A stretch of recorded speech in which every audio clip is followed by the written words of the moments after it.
Hello learners, this session pertains to Unit 7 of the course MGPE 009 titled Problems and Practices of Democracy. I'm Dr. Shubhangi Vaidya from the School of Interdisciplinary and Transdisciplinary Studies at IGNOU. The aims and objectives of this lecture is to understand the meaning of the term democracy, to discuss the various types of democracy, and to understand the practices and problems in democracy. Let us begin by trying to understand the meaning of the term democracy. Democracy is a composite word made up of two Greek words, demos meaning people and kratia meaning rule. It is the people who are both rulers and ruled, unlike other systems like monarchy, dictatorship, or oligarchy, where there exists a distinction between the ruler and the ruled. In a democracy, there are no permanent rulers, and all people have equal powers and are equal under the rule of law. Of course, please note that we are talking about an ideal situation here. In actuality, we find that there are a great many inequities and inequalities in most societies.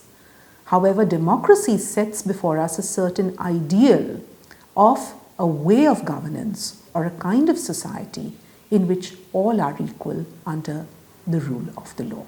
In ancient Athens in Greece, the cradle of democracy, who the people were actually the adult male citizens of Greek parentage. But when franchise came to be extended since the middle of the 19th century, the notion of the people or the notion of the electorate widened and came to consist of all adult men and women. Initially, franchise was restricted to the educated and propertied men of society. But with the extension of franchise came the democratization of society. So we see that even though the idea of democracy is rooted in equality, we find that many inequalities pertaining to gender, to class, to education, and so on were very much a part and parcel of society. However, over the ensuing years, the notion of who the people are widened to incorporate as many sections of society as was possible. So what is democracy? Let's discuss this in greater detail now. Democracy implies extension of franchise, as we have mentioned, basically a democratization of society. It implies an active citizenry. It also implies a sense of equality that undermines old customs of deference and subordination. So this active citizenry, which is conceptualized under democracy, challenges traditional hierarchies, challenges traditional systems in which some people are above others, some people are higher, and some people are lower. Because a fundamental precept of democracy is that all are equal. There is a profound link between the notions of democracy and equality.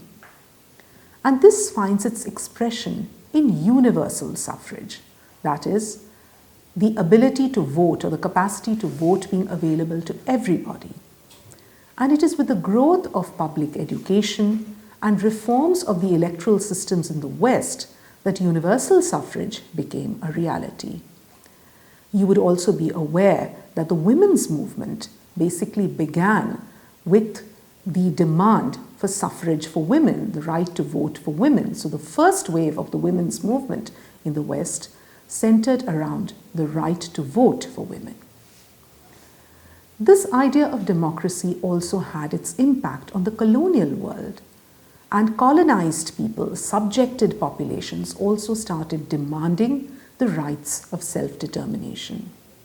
You are well aware that in the Indian context, Gandhi led the movement towards acquiring freedom or liberation from the colonial rule. According to Sartori, democracy is the system in which none enjoy unconditional and unlimited power. This is a very, very important dimension or a very, very important feature of democracy. A person who may be elected to power today is perfectly capable of being thrown out of power or being ejected out of power in the next election. So democracy does not imply that a person who is in power today will be in power for all eternity. Power is something that comes and goes. Power is something that is conferred by the will of the people. Democracy also implies limiting and restricting power and making it accountable. So accountability of those who are elected is very, very important. According to Zakaria, the protection of the individual's autonomy by providing a bulwark against any form of coercion perpetrated by the state, society, or church.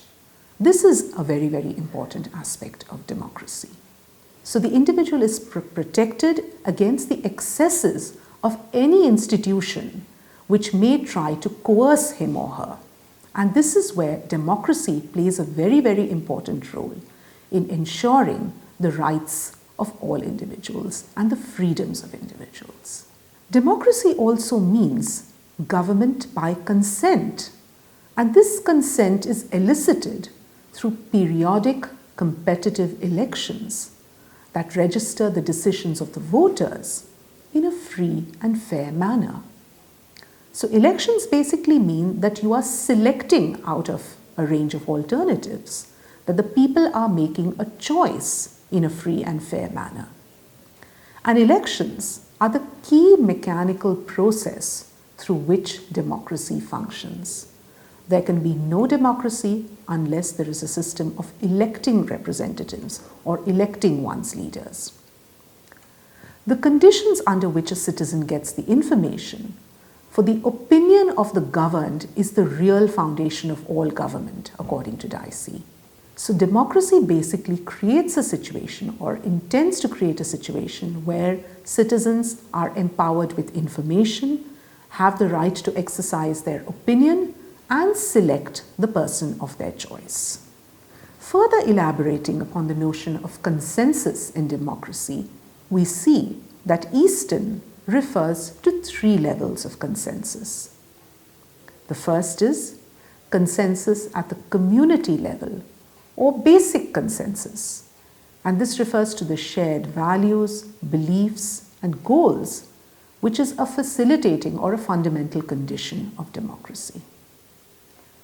Also, consensus at the regime level or procedural consensus, namely consensus regarding the rules of the game and how conflicts are to be resolved.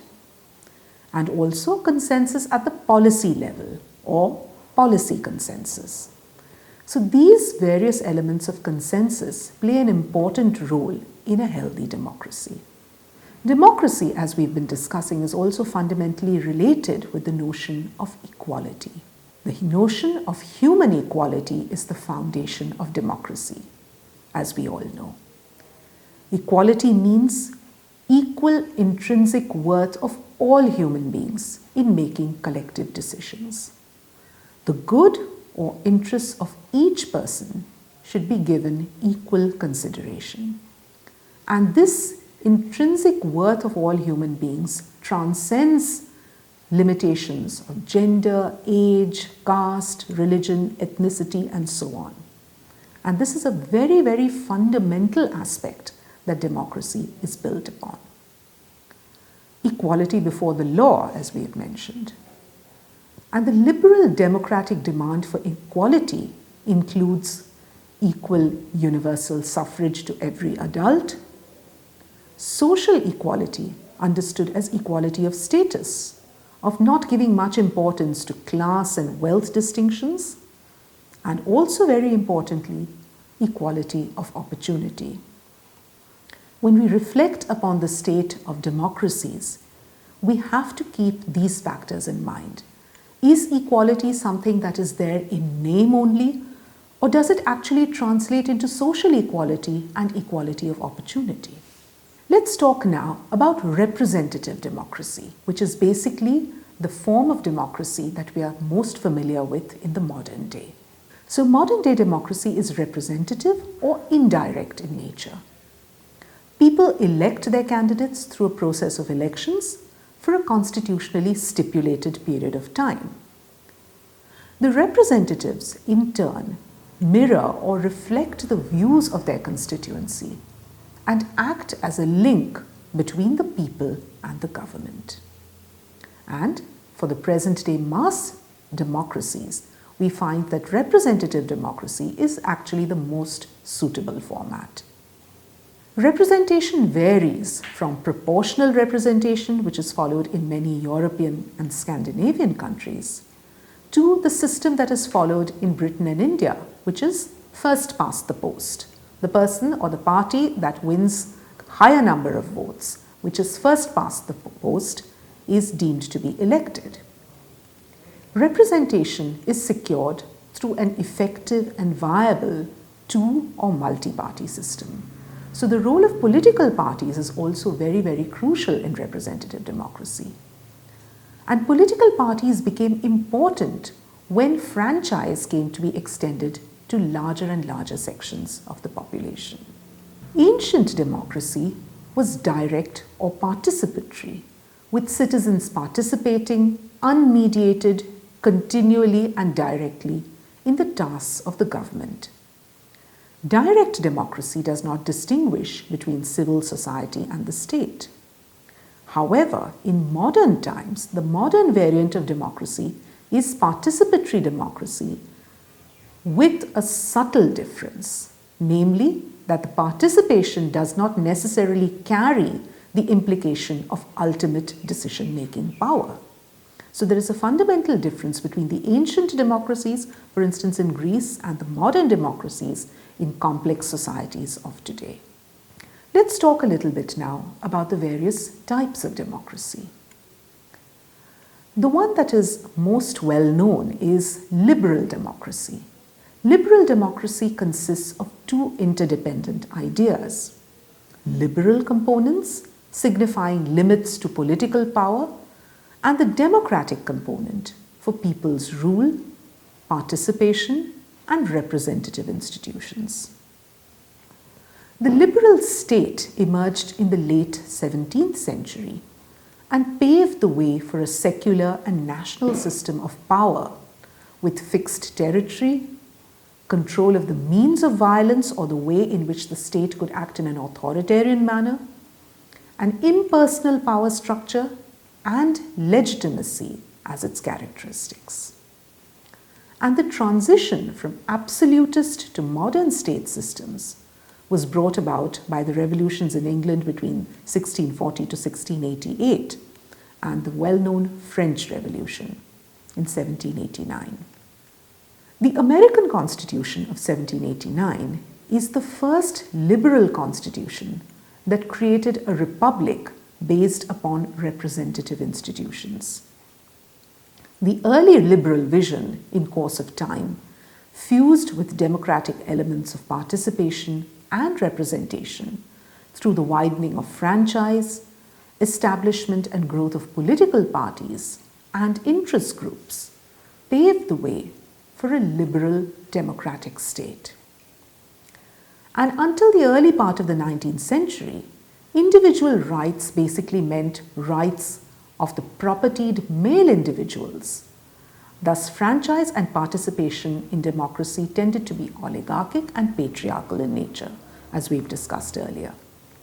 The English utilitarians, Bentham and Mill, played a very important role in pleading for making suffrage universal, as that would make governments accountable and less whimsical.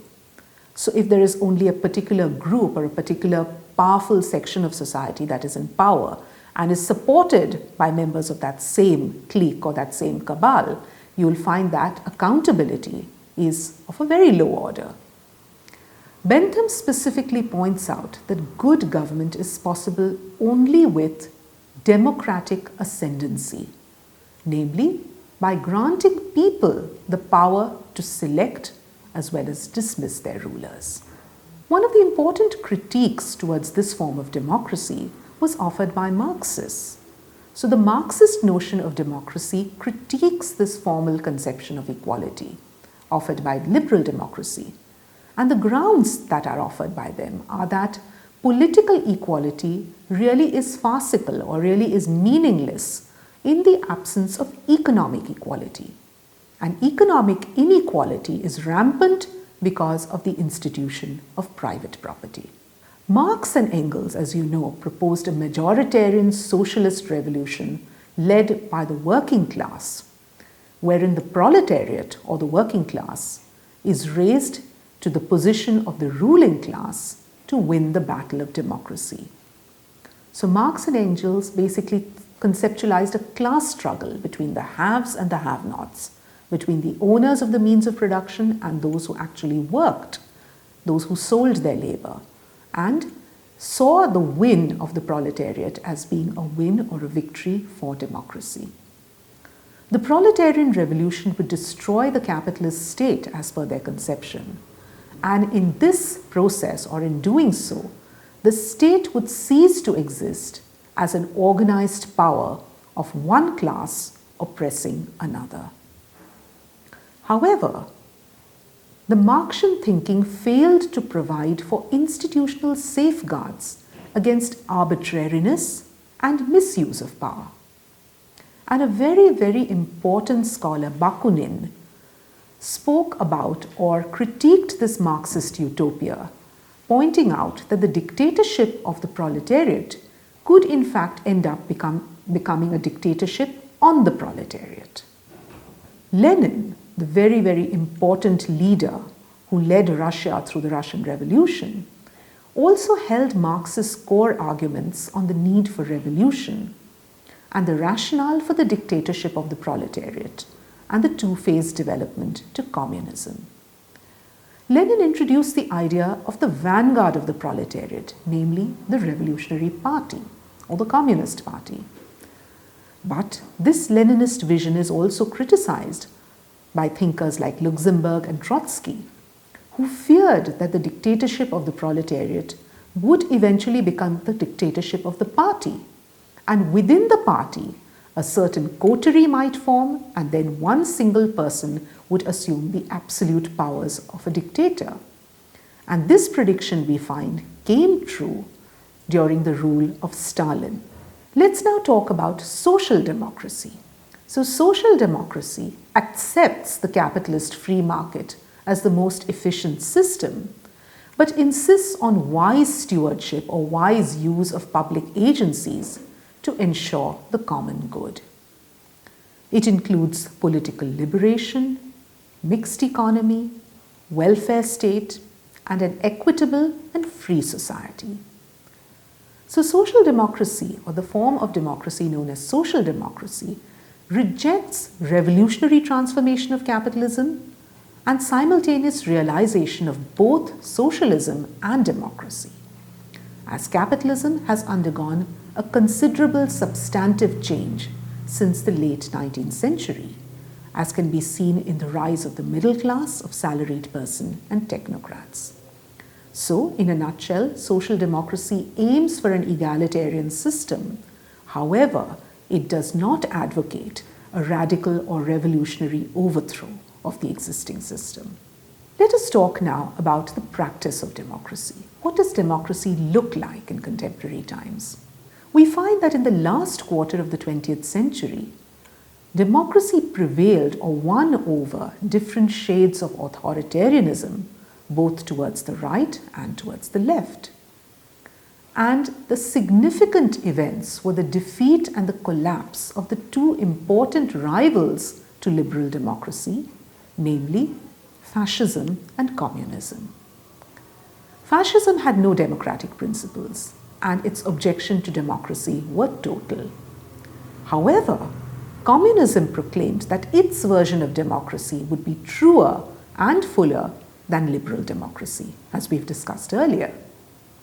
Communism, the movement of communism, spread from Russia in 1917 to Eastern Europe, China, Cuba, Vietnam, and a few other countries over a period of time in the post-Second World War period. with its stress on full employment, universal state-sponsored education, elimination of a privileged economic class, communism seemed to actually fulfill the notion of equality for all. However, it lacked certain essential elements of a true democracy.